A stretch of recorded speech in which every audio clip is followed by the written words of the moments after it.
and welcome to the second module for the CCI Clearance Preparedness Program. The next module will be on April 9th from 1 to 2 p.m., and that will be Government Agency Clearance Rules and Regulations. You will receive a calendar invite the month before each module and along with reminders. Please sign in to the Zoom modules with your first and last name. I cannot emphasize this enough. I know we all like to think we have very special and unique names, but I have a few Zachs and I don't have a last name. I'll have a Peter. I don't have anything, or I'll have Mo's iPhone. Those are not helpful deciding on how to put you down for my attendance. Zoom takes your attendance, but I also need to cross-reference it with your registration. And if your name is not on there, then I have no idea where to send a badge to at the end of this or answer your questions. Again, we want to ensure that you receive attendance credit. So individuals who did not register and received links from friends will also not receive a badge because I don't have their emails and they did not complete the registration process. Having said that, like I mentioned before, we take attendance every single time. Zoom webinar documents and the date and duration of your stay on the module. You do not need to email me after the module to tell me that you have attended. If you have Zoom issues, I cannot help you. Please contact your institution's IT department. If you have questions regarding your attendance, please contact me. Very happy to help. Lastly, students will only receive a digital badge certificate if they complete 8, 9, or all 10 modules.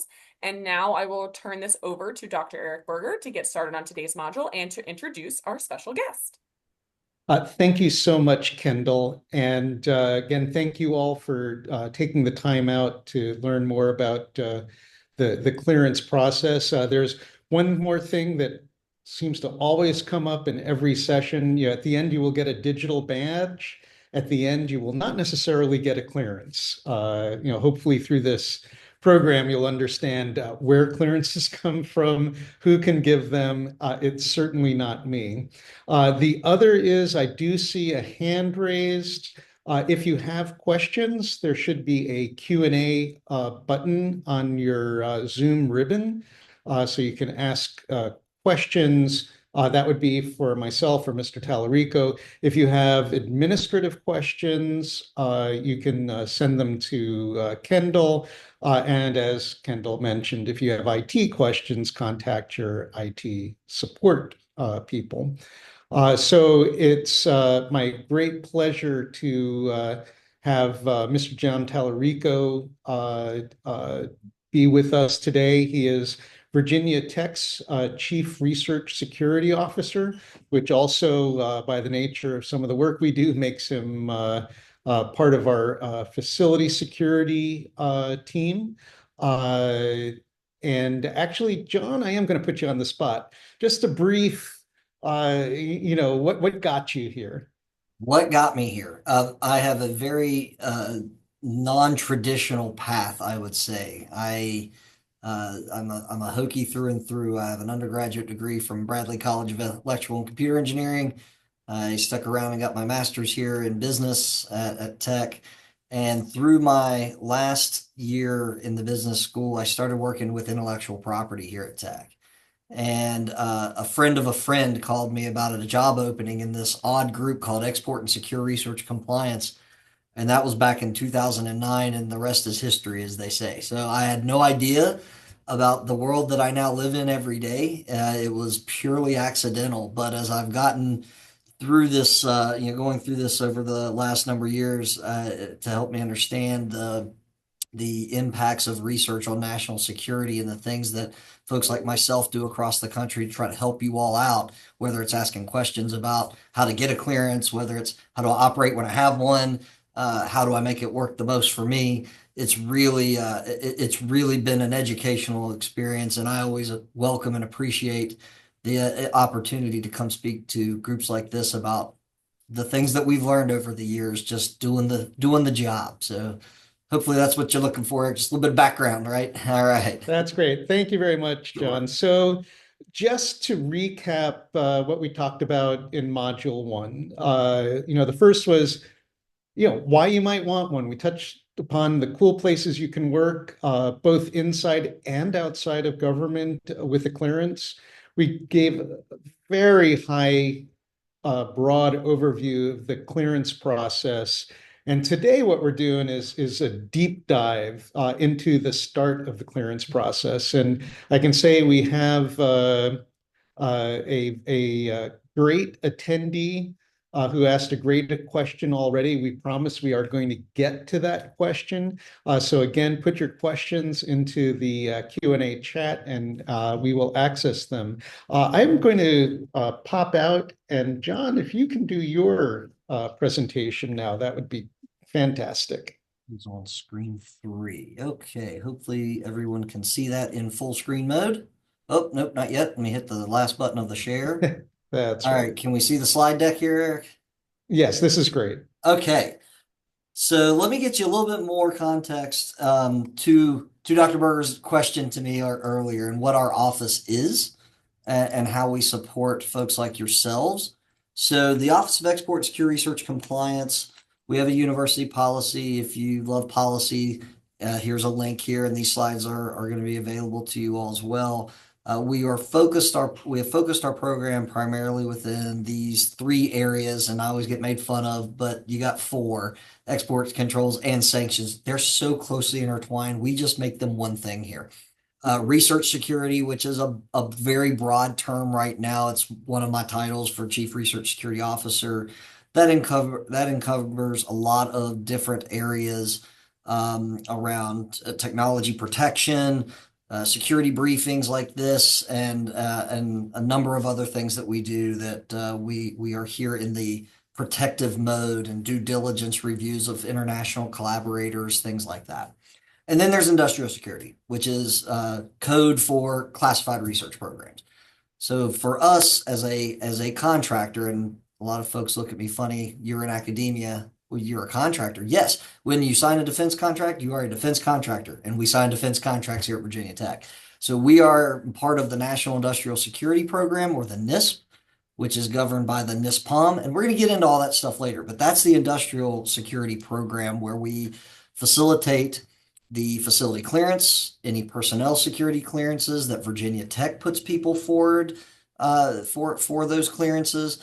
And I can help folks that are in our student population that might be getting their clearance through somebody else through sessions like this where we talk about the process, just to give you a better level set of what that looks like. So let's get into the NISPOM, the National Industrial Security Program Operating Manual. It started way back when under FDR in 1940 through executive order. It's been reaffirmed through additional executive orders. And then finally, just a few years ago, the executive orders were codified in the Code of Federal Regulation. So this is now a regulation. The NISPOM is a regulation, and I'm going to show you the citation for that as well. So now we don't have to worry about the changes in the executive branch impacting the NISPOM. It's part of the regulation. They have to actually change the regulation now. So this was back in 2021. So you see from 1940 to 2021, the classified program, the NISP, was run through refreshing of executive orders. Now we have this very detailed 32 CFR 117, which took a combination of the old NISPOM, I'll call it, that was a DoD manual, put in some additional things, clarified some things, really helped folks like me be able to easily answer questions like, how do I start the clearance process? It's really in the mix here with the 117, how that approval process works. It also incorporates some security executive agent directives, or SEADs, for reporting change conditions, reporting things that might not be the best of news that still need to be reported. And we're going to get into what those reporting requirements look like here in a little bit as well. On top of this, Defense Counterintelligence and Security Agency, or DCSA, added some clarifying language in an industrial security letter for how the DoD wants us to interpret this SEAD 3, which was always an intelligence community led effort prior to 2021. And you have some links there for how to access those different documents that you can check out at your leisure.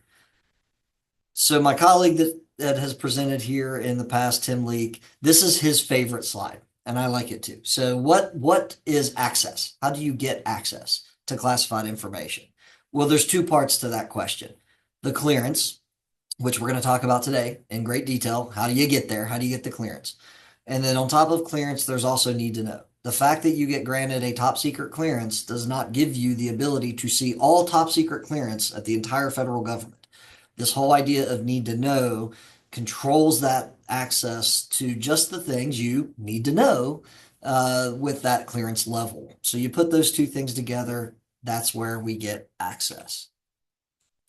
Just a quick summary, and again, you may have already covered this in Module 1, but just to bring it back, 3 levels of classified information: confidential, secret, top secret, and they are originally classified at those levels by somebody at the government, or derivatively classified by anybody else that's allowed to do that, to meet these levels. Beyond these levels, there are special accesses. You may hear things like SAP or SCI or FGI or EIEIO. There's a lot of different access levels and dissemination controls that can go in addition to the level.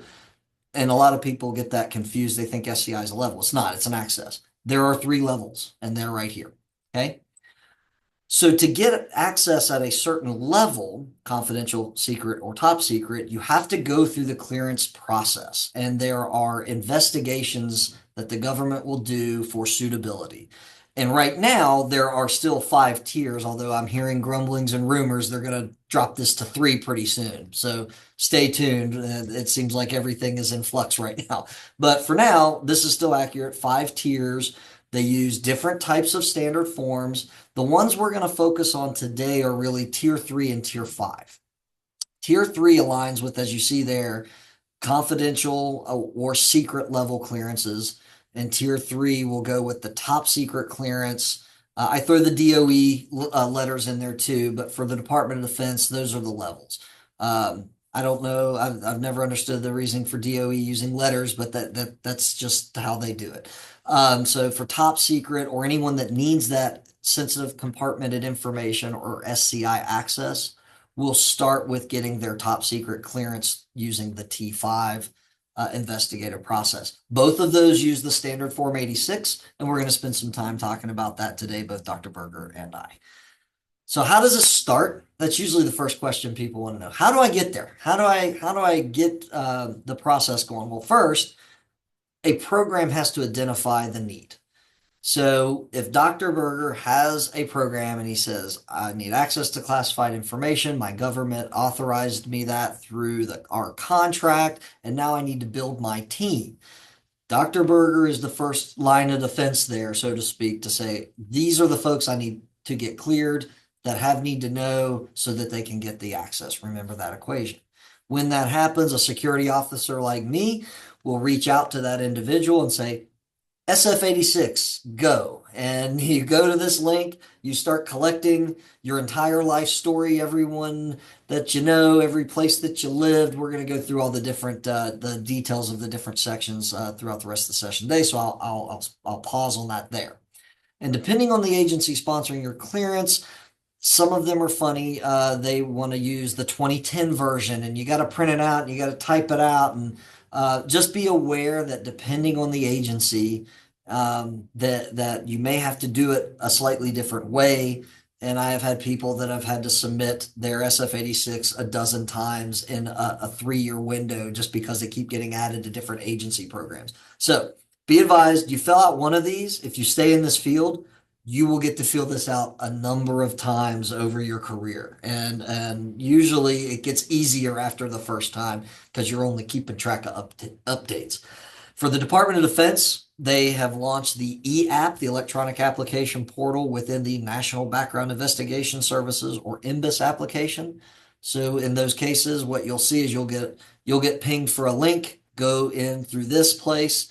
All the SF86 information is there within the e-app. You just plug and chug.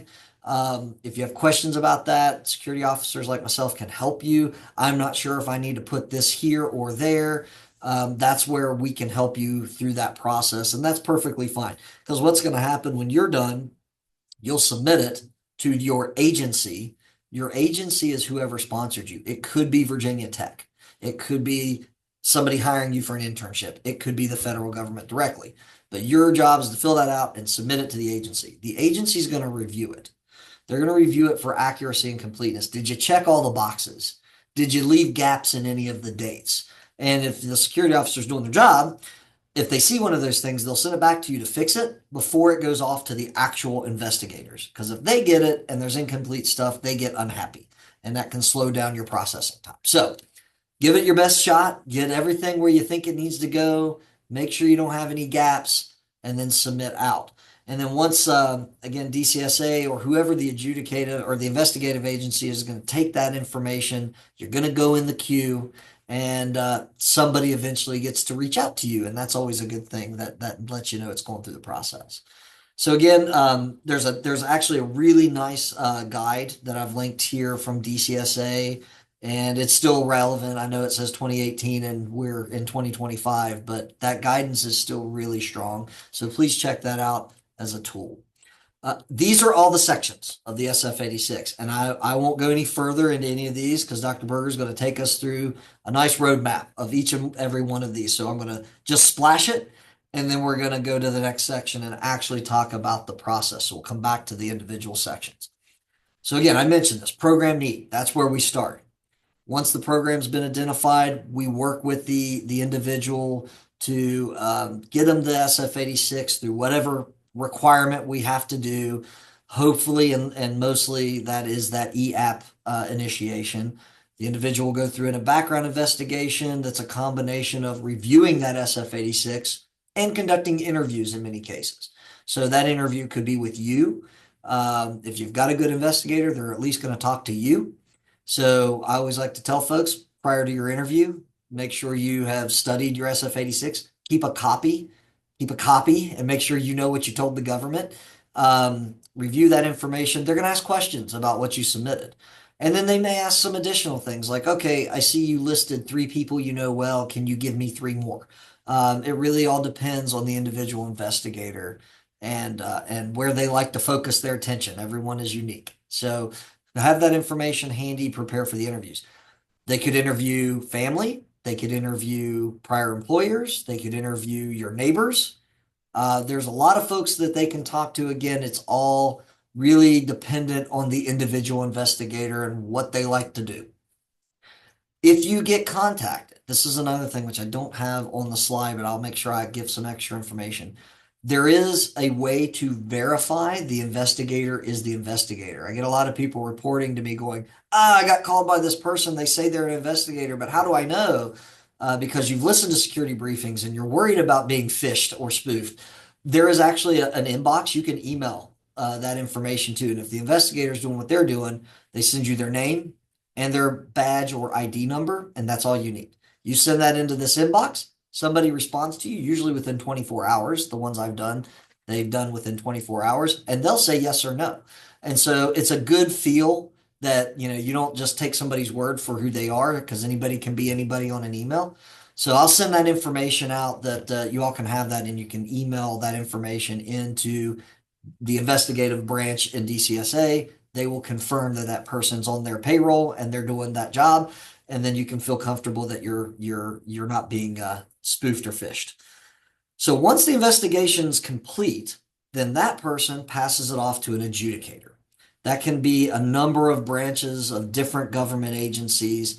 We typically deal with the CAF, or the Central Adjudicative Facility, within Department of Defense. The Navy has their own CAF. There's the CAF that is for everybody, which is a DoD CAF, but then there are some branches. Navy has their own, Army has their own, some others, and it just depends. And I can see all that as the security officer. I can see where it gets routed to, so we can provide that information back to the applicant as well. Once the adjudicator is done with their job, they do a thumbs up or thumbs down. You're either approved or you're denied or rejected, and they provide reasons for any status other than approved.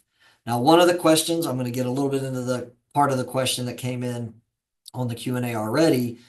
Department of Defense and DCSA are really proud of their metrics, and that helps folks like us. They publish their timelines average every quarter. So I have the one from January of 2025. That's why I'm looking over here. And I would just want to read you their metrics as of 2 months ago. So this is the most recent report. Interim timelines. So there's clearance eligibility levels within confidential, secret, top secret. And these are called interim statuses. So you can receive an interim secret. And that does certain things. You still can't get access to some information, but that can do certain things. You can get an interim top secret before you get the full secret. So they're now promoting that interim timelines are between 7 and 10 days right now. So they'll make a determination. Doesn't mean everybody gets an interim, but they'll make a determination within a couple of weeks whether or not you're going to get an interim from the time it reaches the investigator's hands. So from the time you've submitted it, the security officer has reviewed it, and then it got to the government. The government is saying from that point, within 7 to 10 days, they are making a determination on interim eligibilities. That's good. Like I said, not everybody gets one. In the cases that you do, you can do certain things. In the cases that you don't get an interim, that doesn't mean you're not going to get a clearance. It just means they want to complete the whole process for one reason or another. Right now, those T3s, those ones for confidential and secret, are averaging about 95 days to complete the investigation. That does not also include the adjudication part for the final clearance. So they're a little more coy on those timelines, but 95 days, so about 3 months to get through the investigation for confidential or secret. Top secret, that number is 204 days right now, so a little more than 6 months. This is consistent with data I've seen for years. I always tell folks for a secret, expect 3 to 6 months. For a top secret, 6 to 12 months. Sorry, I can't narrow the window down any further than that. We work on the speed of government around here, which can go fast sometimes. It cannot go fast other times. And on this side of the fence, we just never have any rhyme or reason to why that is. So that's the current investigation timelines that DCSA is offering us. I'll repeat that again. 7 to 10 days on an interim eligibility determination, 95 days for a T3, which would be your confidential or your secret, 204 days for top secret. And are those calendar days or work days? Those are calendar days. Those are just days. That's what That's right. So, yeah. And I do want to highlight, so we can tick off this question. Yeah, Congratulations, somebody in the class has already gotten a job offer that's contingent on them getting an interim secret. So that's why they were asking how long it takes. Now, that person might go, oh, wow, 10 days, but it's been a little longer than that. My clearance took a lot longer, right? It's not that, 10 days has passed, I haven't heard anything, life is over. It's just, these things take time. That's right. And remember, there's a step in between there, as I mentioned. So if you submitted it a couple weeks ago, which is the question I have and we're looking at now, you submitted it a couple weeks ago, that the security officer still needs to do their piece of the review before it goes out to the government. So what I always tell folks in that case, reach out to your security officer. Hey, it's been a couple of weeks. Now, that doesn't annoy folks like me. We know what this means to you. Ask, hey, I submitted a couple of weeks ago. Do you need anything else from me? Where is it in the process? Did it get to the government? And you should be able to get, I'm going to say it this way.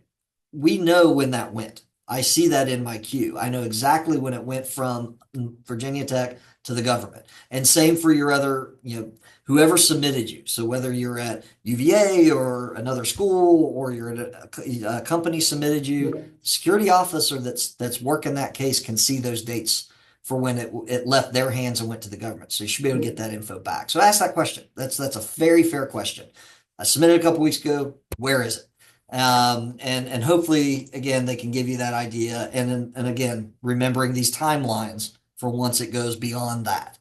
So, for the person that asked the question, you're probably still in that window, and that's why you haven't heard anything back about an interim. But hopefully, this helps you understand the different layers that go into the different steps in the process. Another FYI I like to remind folks about as you're going through this is the use of social media. So if you put it out there, especially in social media or on personal websites or other tools, everyone can see it, right? Even if you put private settings on there, just be mindful that there are ways that the government can still see that.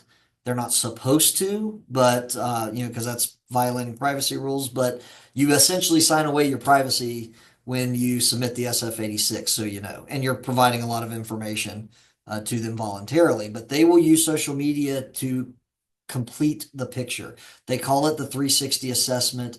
They're looking at the whole person aspect of this. What you tell them directly through your SF-86 and your interviews, and what you put out there and to the rest of the world to see. And I am aware that some people have been asked to verify every friend they have on Facebook and every follower they have on Instagram.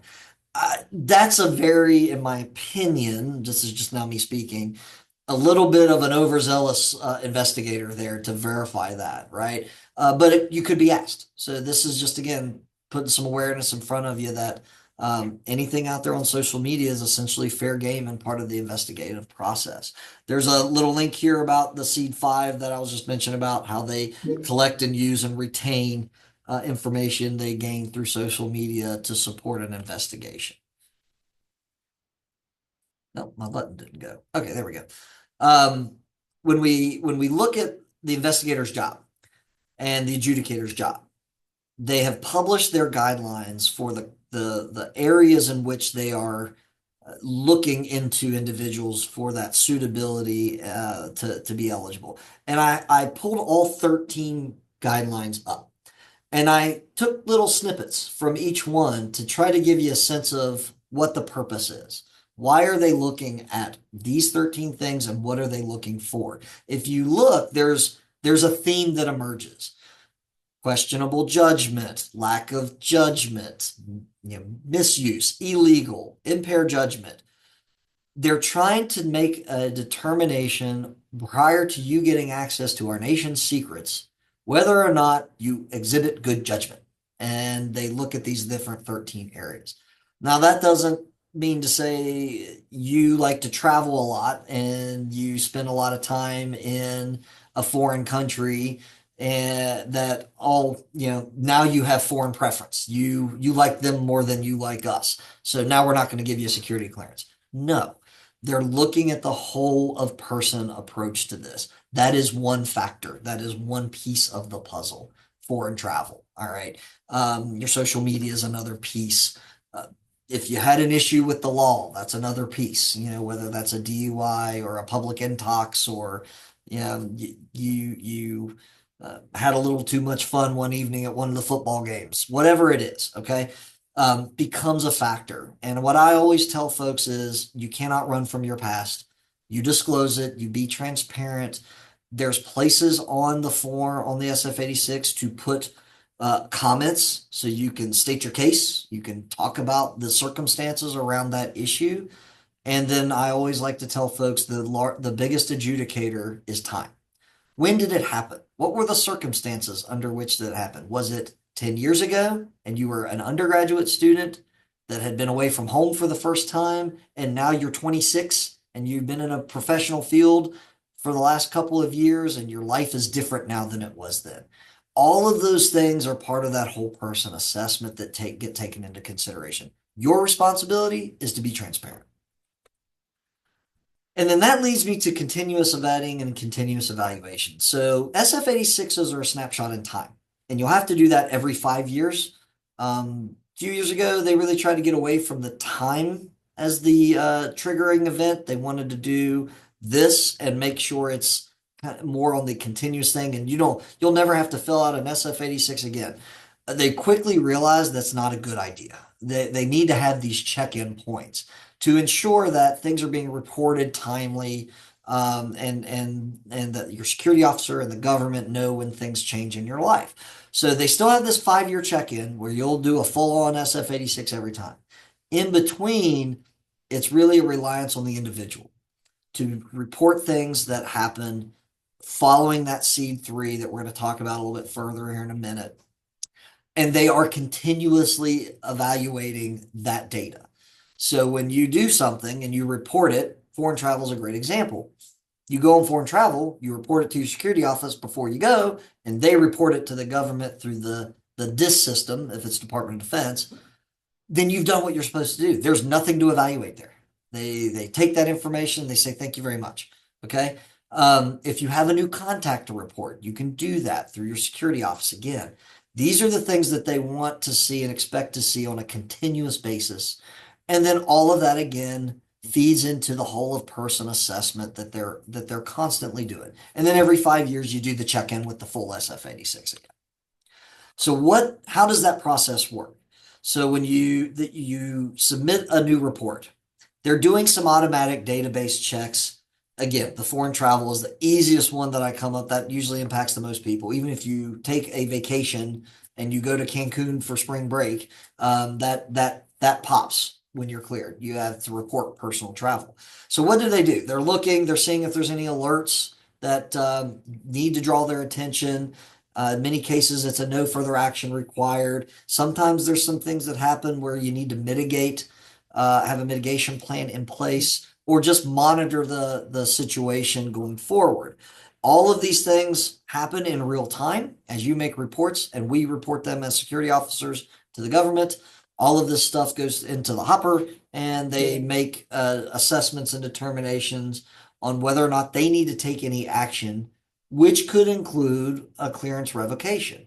So if something is so egregious, you disclose a foreign contact and you say, I meet with them weekly, and the database checks find out that's somebody involved with terrorist activities, you could easily get your clearance revoked in a situation like that. Okay. That's a pretty extreme case, but I use it as an example.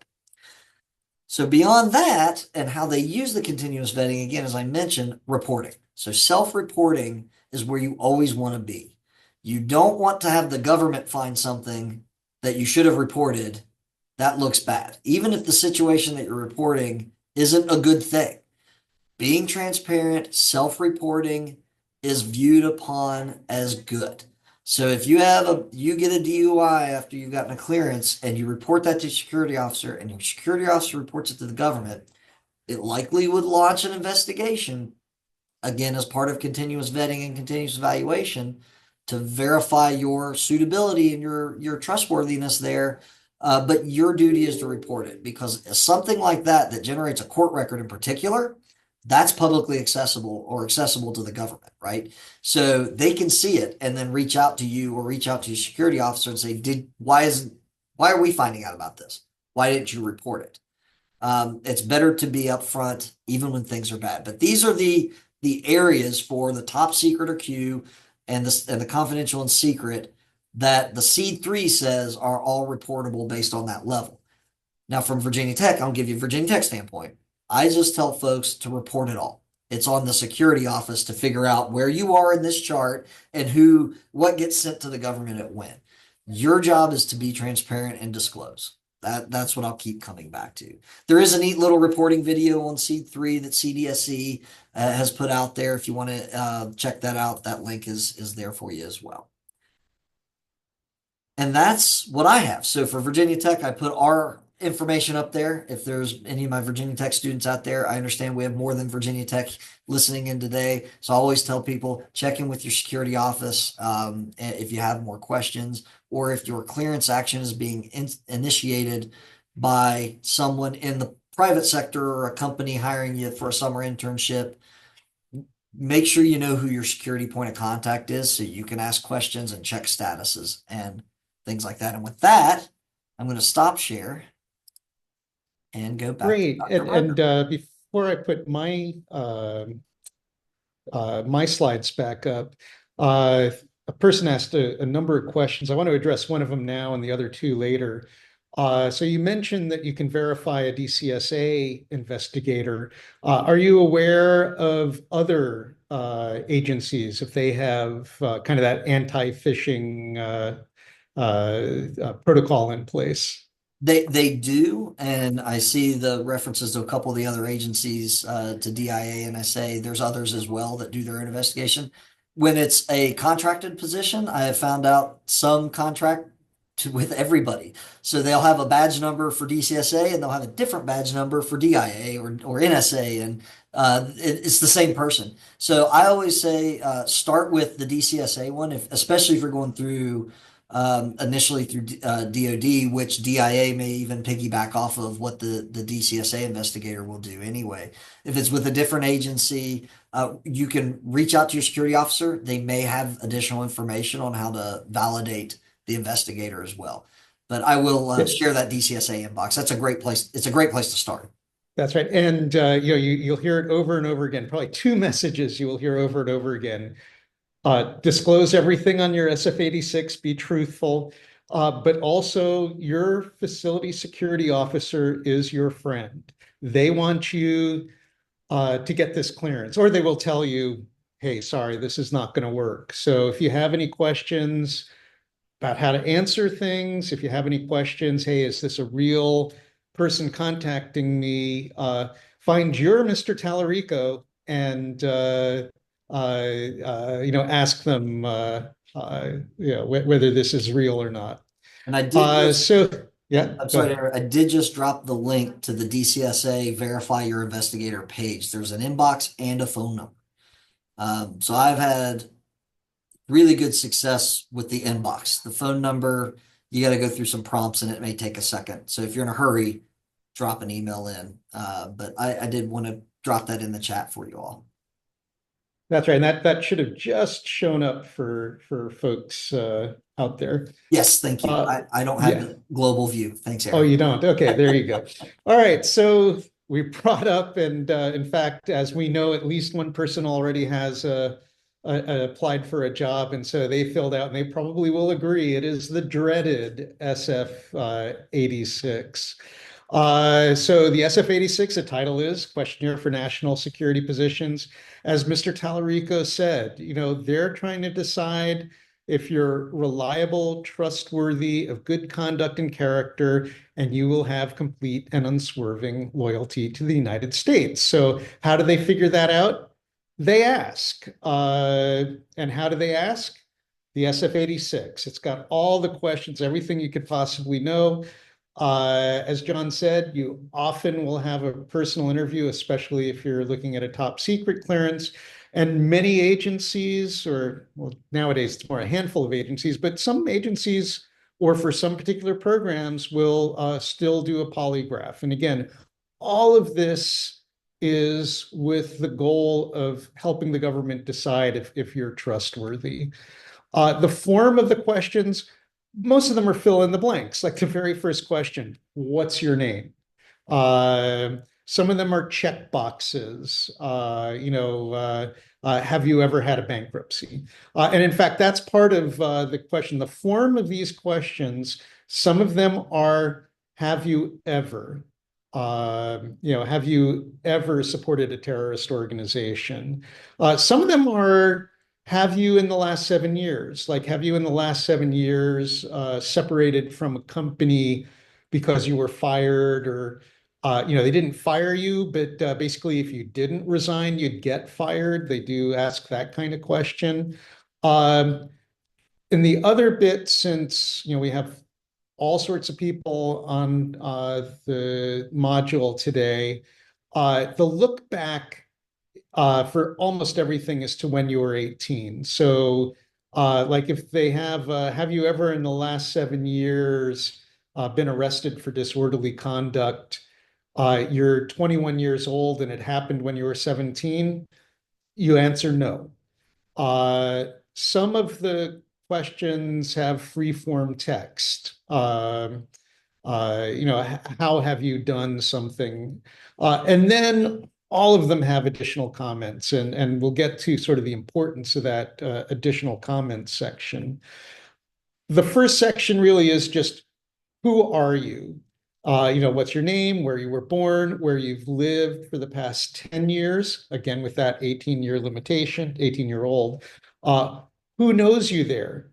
by the way, this is why this is kind of the dreaded form, because in fact, if we have a number of like veterans on the call, uh, it's not only do you have to remember where you've been for the past 10 years and maybe you moved every 2 years or every 6 months for deployments, they're also going to ask who knew you when you lived at these places and, uh, you know, uh, whether they're citizens and all that. They will ask, this is one of those ever questions with no limitation. Did you have multiple citizenship?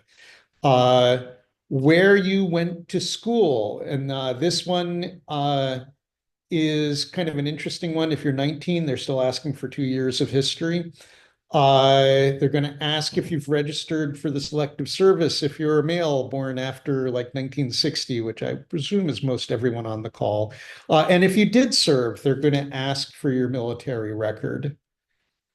Uh, they're going to look for 10 years of continuous employment. Now, obviously, if you're an undergraduate, the answer is going to be none, and that's a legitimate thing. If you're 25 years old, you're going to have, maybe 7 years. But they're going to want to know, and again, this is one of those pull downs. Was it a company? Did you work for the government? Were you in the military? Did you work for yourself? Or were you unemployed? Being unemployed is not going to, that's not an automatic no, especially for the older people on the call.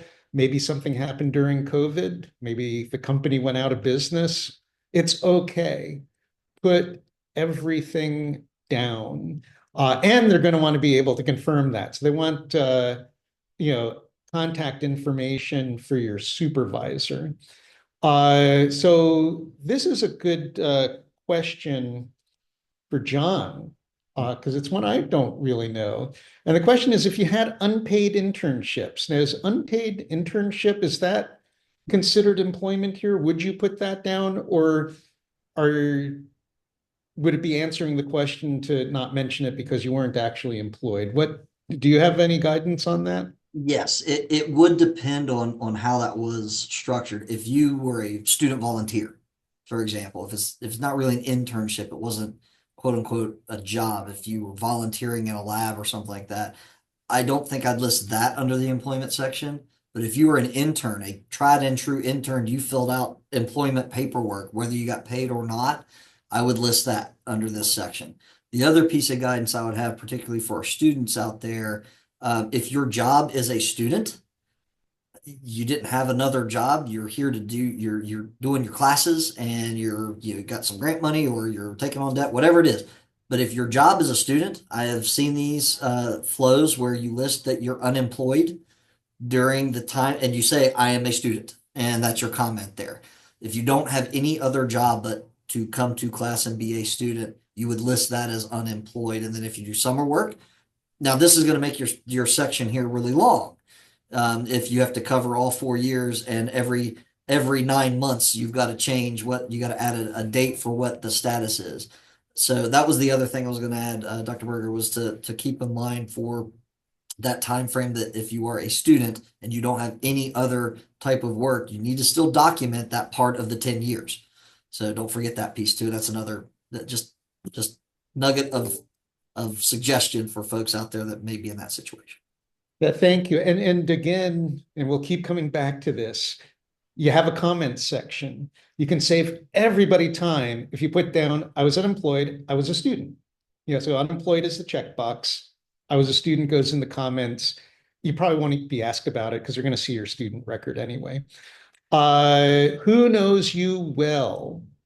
So they're going to look for at least 3 people who preferably live in the US, but they actually, like, there's a field office in Frankfurt. So like if you were on exchange or you were posted overseas, it doesn't, and this is a change. Back in the 1990s, you had to have 3 people who knew you well continuously, like when you lived in Europe and are in the US right now. Gotten a lot better. One of the things they're looking for is not your spouses or relatives. Basically, you're going to, and we're going to get to it, you're going to list your family. So you can't use your family for this one.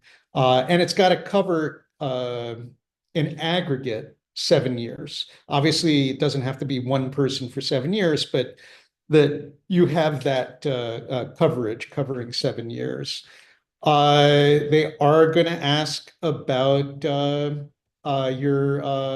marital status. And, one of the things they are looking for here, if you're married to a known terrorist, that's probably a problem. Otherwise, probably not. And by the way, the question always comes up, what if your spouse is not a US citizen? Declare it. Again, that is not a disqualifying situation. I know people with extraordinarily high clearances whose spouse is a citizen of another country and they work in that country's embassy, which is like all the flags, and they've got their very high clearance. So again, just declare it. Your relatives, going a generation back, so parents, it does include step parents or foster parents or guardians. It includes your in-laws, people in the same generation, your siblings, and again, it also includes step siblings and half siblings, children, so not just your biological children, but if you've adopted children or foster children. And you need to have all, so that the government can find them, even if they're deceased, their citizenship, frequency of contact, and then, whether there's a foreign affiliation. My personal experience, my father got divorced. I still had to find, like all the step siblings I had and declare that. We did just get a question, what if your family is a felony, are felons, is that a disqualifier? And that is actually a question we get in the class. And the answer is you are getting the clearance, right? It's about your facts and circumstance. So if you have a family member and had a really sad situation last year where basically almost the person's entire family were either in prison or convicted felons, I won't say that it's a disqualifier. I also won't say that it changes anything about you. I would not be surprised if there was a more deep investigation into you. And clearly, if you're in the family business, you might, reconsider whether or not you want a clear job. But because they will find out. So just declare it. Especially if it's like, yeah, when I was 3 years old, my father went to prison and I haven't seen him since. Put that in the comments. Or if it's continuing, or if there's, other circumstances, just, be open and forthcoming about it. This is something, again, if you're older, do a lot of international business, whatever, list it. The reason why I'm saying this is one of the toughest areas to answer is it's not just, have you met someone from another country?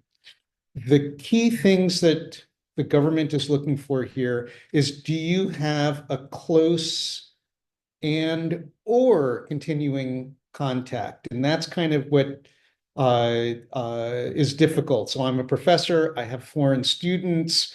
It's, to me, it feels like every other year, it's like, well, they're a student and, you're not dating them or marrying them. So no, you don't have to do it. And then the other years, it's like, well, it's obviously continuing contact. So you do need to report it. I report everything. It's a lot easier for the investigator. And I have had the investigators say, why did you report this? You don't need to. Much better situation to be in than, well, you've got foreign students and you didn't declare them. So again, it's okay to be over informative, and put in the comments section, yeah, I've got continuing contact. And they will ask you how often. Is it daily, weekly, monthly, yearly?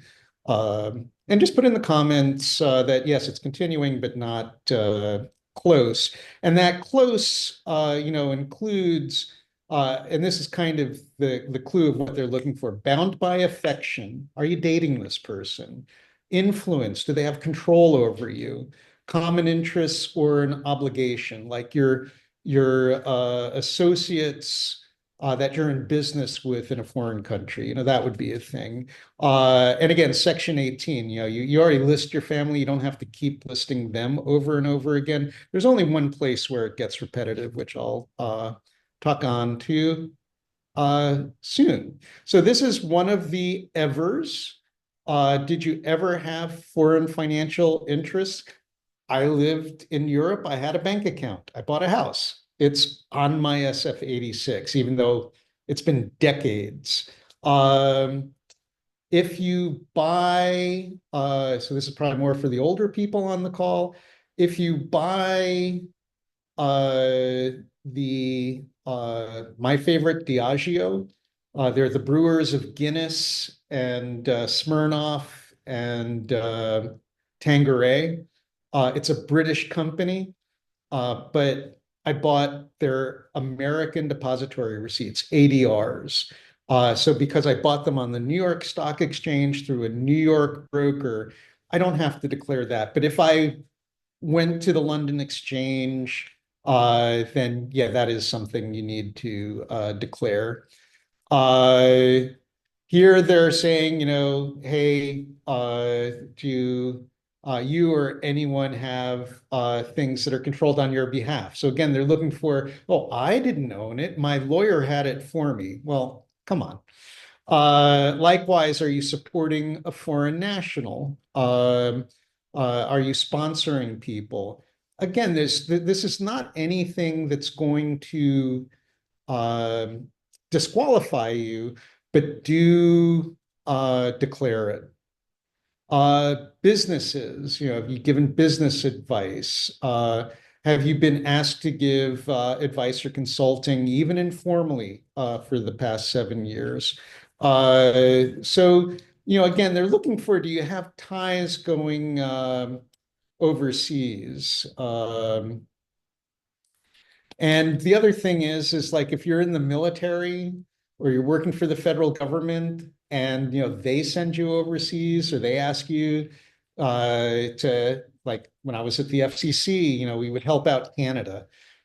That was part of my government job. They already know about that. That is not something that's reportable.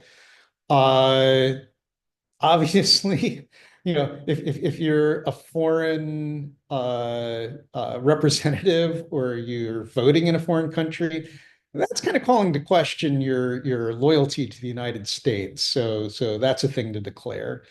Uh, this is one where they're going to ask things twice. Foreign travel. And this is actually good, and I'm glad that we have a number of folks here who are undergraduates and getting their associate's degrees. You might be doing study abroad or go traveling. Again, I wouldn't say don't travel. What I would say is take a look at the SF-86, look at the things that they're going to be asking you, and just note it down. Just jot it down. Where did you go? When did you go? Were you stopped? Did anyone offer you money to get a clear job? These are all things that you really want to declare. This also gets to a question that was asked, and that is psychological and emotional help. Again, they're looking for your reliability. So two parts of this. One is if you've seeked help, that's actually a positive indicator of trustworthiness. So just because you may have a condition, if you are actively trying to address it, that could be a good thing. Um, On the other hand, if you've had court-ordered treatment, or you've been involuntarily committed, that might be seen as a negative. But even if that happened, it all comes back to facts and circumstances.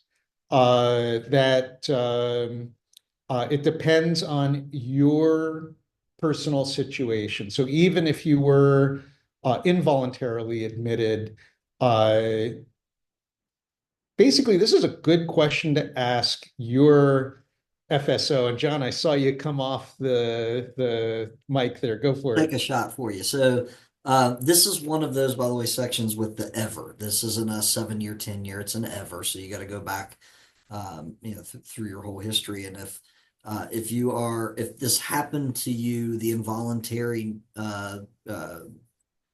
or a court-ordered treatment, then again, yes, you'll absolutely have to disclose it, because guess what? They're going to be able to find that. If it's court-ordered, they'll find it through court records. But do they have the ability to contact your doctor? There is a form you'll sign. If you fill out this section, the government will say, we need you to sign a medical release form. They do want to talk to your doctors. Again, that's part of the whole person assessment. If they get a positive discussion with your doctor, they'll account for that. Maybe you didn't want to do this. Somebody made you do it, but if you're responding well to treatment, if it becomes a whole story there of how that plays out, the investigators and adjudicators take that into account. I will also say this is a good place to interject with all of the reporting requirements that you're seeing here, that Dr. Berger is walking you through, and the seed 3 that I mentioned earlier. Every place has what they're concerned about and ways that those things can be mitigated.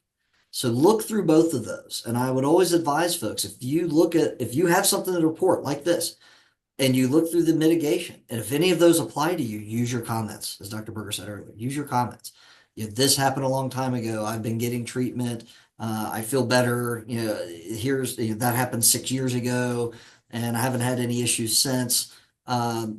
Use your comments to really state your case, why you feel like the government shouldn't be worried about this. Okay, whatever this is throughout this whole form. And hopefully that helps. That's right. And someone did also ask me, how much would anxiety be a factor when being considered for a clearance? I can tell you, on the one hand, everyone is anxious. Now, if we're talking about clinical anxiety, again, it's facts and circumstance. If the anxiety would lead you to divulge secrets, that's a problem. But if it's, I've got anxiety, I'm taking gabapentin, you can talk to my doctor, I've never been off it, probably fine. Will you be responsible for nuclear launch codes? Probably not. So again, that's the other thing to consider. It's your facts and circumstances, which includes the job you're applying for. I'm going to probably zoom through this. Again, we do get questions about this one. Police record, again, declare it. It goes back 7 years. Put in the comments thing. A thing to note here is arrest count. This is one place where even if you were arrested, the comment would say, yes, I was arrested and I was totally exonerated. By the way, they will have the court stuff for that. So, tell the truth. Drugs and alcohol is such a big thing. That's its own module coming up. Financial stuff, a question that regularly comes up. I went bankrupt. Does this mean I can't get a clearance? Kind of depends on the facts and circumstances. Like if it was medical bankruptcy, I don't want to say everyone happens to, but that's one thing. If you didn't pay your taxes, that could be a problem. And again, all of these things are in the thing. And again, did you use credit counseling? Well, that actually can be seen as a good thing. So some of these things are not, again, automatic disqualifiers. Here's one. Again, this is the cyber initiative. If you're a white hat hacker, cool, as long as you got permission. If you've been hacking banks and stuff like that, that's a problem. Civil court actions, and again, obviously, if you were arrested, that'll show up. But this is one of those 10 years, if you've really been untrustworthy. Uh, and these are like the last questions. Have you ever been in a terrorist organization? Have you ever committed terrorism? Have you ever advocated overthrow the US government by force? Have you ever committed terrorism or any act designed to overthrow the US government? A thing that's probably going to come up now, depending on your participation in January 6th, you can say, I was there, because they will find out. You can put in the comments, I got a pardon. But don't think that because you got a pardon, you don't have to declare. Someone said, what about foreign credit card defaults more than 7 years old? Well, if it's 7, I think that's a 7-year, right? 7-year look back. It's over 7. A thing we will say over and over again for the rest of the year, only answer the questions that were asked. If it was 8 years ago and they say 7, don't go there. You're wasting their time. If it's ever and you don't declare it, that's a problem. So with that, we are out of time. As we said, next month, we're going to talk about government agency clearance rules and regulations. So that does get into, as Mr. Tallarico said, different agencies kind of have different things that they're looking at, facts and circumstances of you and the job. One thing we really want to highlight that coming soon, drugs and alcohols, that is on a different day from what we had advertised on the first class. That will be May 8th, not May 7th, but May 8th at 1 p.m. So with that, I want to thank people who asked questions. There is a person who asked about interim secret and TSSCI. Please ask that at the next class, because it'll be a little more appropriate there and we'll have more time to address it. With that, John, thank you so much. Any closing words? No, I'll just reiterate what we've said several times today. Be transparent. If you have questions, work through your security officer. We're here to help. That's really our role, is to facilitate your process to go through that clearance application. And at the end of it, when clearance is granted, then you get to see more of us, because you get to do your reporting, you get to do anything else. And I have seen a question has pop up about if they have more questions for me. My contact information, I think, is available for everybody through the course. But if not, I've got some, I can send my email out. So happy to answer any other questions offline, if that's okay with Dr. Berger. Not to put you on the spot there, but I'm happy to answer questions. Bear with me, be patient. FSO is one of my 5 roles here at Virginia Tech, so I don't always get back to everybody even the same day, but I am happy to take and answer questions offline. Okay, fantastic. And with that, again, for the students, thank you all for your participation today, and looking forward to seeing you next month. Bye.